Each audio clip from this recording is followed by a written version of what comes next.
Yo, what up, Wolfpack? This the Blind Wolf, and we back at it again. I'd like to thank everybody that subscribed, like, share, comment on these videos. I truly appreciate it from the bottom of my heart. All right, come on, Wolfpack, let's go on this journey. Y'all know I lost my eyesight July 7, 2007 while I was in prison, but I was just thinking to myself not too long ago, I really don't have much trust for people. It's a very, very thin line with me and people with trust. Like, and that line could be crossed so easily with me. And it makes me think, like, why is it so first nature for me to not trust people? And it makes me think back to when I was a little boy, when I was a baby, and I was lied to on a regular basis by family members. Yeah, we're gonna come and pick you up, we're gonna do this, we're gonna do that with you. Never see you. One of the most important people in my life. Yeah, I'm gonna come and pick you up. We're gonna go to the wrestling match. We're gonna do this. We're gonna do that together. Never do it. I never see nothing happen to you, but you'll see something happen to me. I never leave you out here on your own, but me, my mother, my sisters, we done been evicted, sat out on the streets, and we done gone through the ringer. You know what I mean? I'm talking about going through the ringer, staying at this person's house, jammed up together in shelters, But I hear, when I talk to family members in groups, yeah, we love you, and this is from aunts, uncles, people that are in positions to be able to be of some sort of help. But then when I'm growing up and I'm thinking to myself, like, you saying that you love me, but we don't got nowhere to stay. You saying that you love me, and me and my sisters ain't eating correctly, and I know my mother not eating hardly at all because she trying to make sure that we are. And the whole time, I can't turn to, the person that at this time I was looking up to as my hero, because he doing his thing. You know what I mean? He doing his own thing, and that makes me, wonder, like, where is the I'ma always be there for you at? Where is the I love you? Where is that, for real? Like, are these just words, or are these actual feelings? That's why I don't like when people tell me that they love me. Because love, for real love, is an action word. When you love somebody, they know it. Trust and believe it. Trust and believe it, because your loyalty, your respect for them is going to enhance the love that you have for them if you really love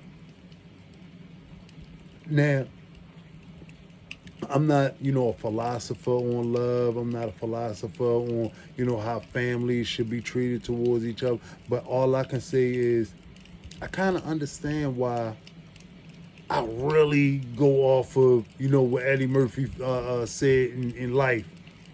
When somebody get to ask him about the weather, I got my hand on my wallet.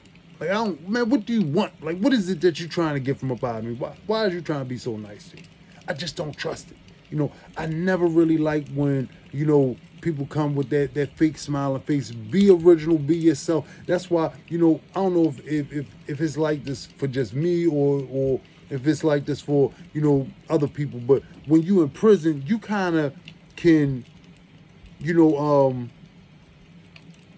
could be a little bit more comfortable with knowing your surroundings, because, first of all, you're around a bunch of males. You got a bunch of different egos and attitudes to deal with, but at the end of the day, you know that you're around a bunch of people that could either do damage to you, manipulate, scam, steal. You're around some larceny of some sort of criminal minded thinking is going on around you. So you got that locked in. But then when you out here on the streets and you're around the people that say that they love you, the people that will actually hug you, feed you, cook for you, and when you down and out, they don't even answer the phone for you. Oh, I had this going on, I had that going on. Really? Really? But that's supposed to make me think like I can trust you when you say that you love me, because at the end of the day, if somebody love you, 3 o'clock in the morning, if that phone ring, if it's somebody that you love, you gonna answer that phone because you gonna look up and you're like, who is this? And yeah, you gonna answer that phone because that's somebody that you love. But if it's somebody that you don't love, hang that joint back on up or sit it back down. You know what I mean? But, this is just something that, was running through my mind on like, why don't I trust? I never was given anything to trust. Never was given anything to trust. I remember a messed up situation. My mother, my sisters, and my sisters had their first born kids at this time, and we went to my older sister's wedding. And the person that, brought us there, we all looked to this person as, auntie this, auntie that. And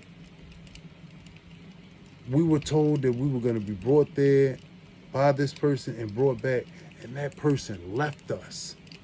That person left us.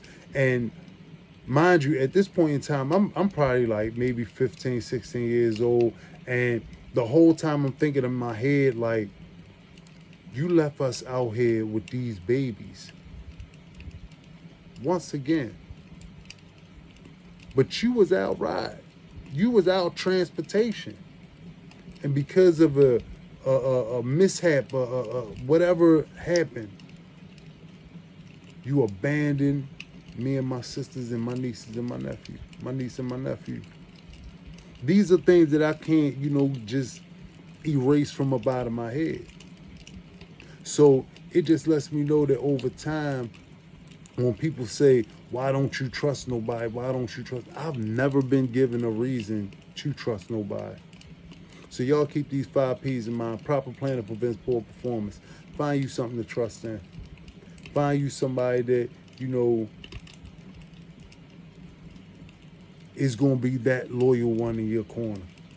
Because trust and honor is it's a major factor in life. And I personally believe that everybody needs somebody that they can trust in their corner. Make sure y'all be there for each other. Show big love to the people that show love to you. And the most gangster thing in the world that you can be is gangster for your family. And that means being there for them. The late, great Cus D'Amato, Mike Tyson's trainer, manager, guy that adopted him, said, greatness is not born from privilege, but from adversity.